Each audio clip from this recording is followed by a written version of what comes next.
Kwanza kabisa nipende kumtanguliza Mwenyezi Mungu. Nashukuru kwa kuweza kutamisha salama siku ya leo. Pia namshukuru Mungu kwa kutusafisha salama, kurudi salama. Na sisi kama wachezaji tumejiandaa vizuri kuelekea katika mchezo wa kesho. Tunajua umuhimu wa mchezo wa kesho na tunajua TRA ni timu ambayo ina wachezaji experience wengi. Kwa sisi kama wachezaji tuko tayari kwa ajili ya kupambana kupata pointi tatu.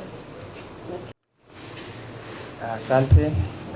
Kama ninukuu alivyotoka kusema mwalimu, timu inapokuja katika uwanja wa Azam inakuwa kutokana na mechi ambazo labda inacheza na timu nyingine, inapokuja kwetu sisi kuna asilimia kubwa sana ya formation zao zinakuwa zinabadilika, na kulingana na mchezo ambao umepita tulitoa sare, na sisi kama wachezaji na benchi la ufundi pia wameshaona kwamba tulikosea sehemu gani na inabidi turekebishe sehemu gani.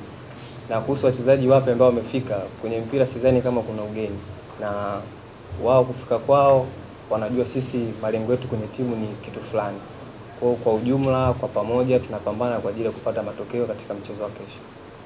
Mashabiki kwanza tungependa kuwakaribisha wote wajitokeze kwa support yao, maana ni muhimu sana kwetu sisi, na ni mchezo ambao utakuwa ni mgumu, na sisi kama wachezaji tunaahidi kupata matokeo mazuri na tutafurahisha.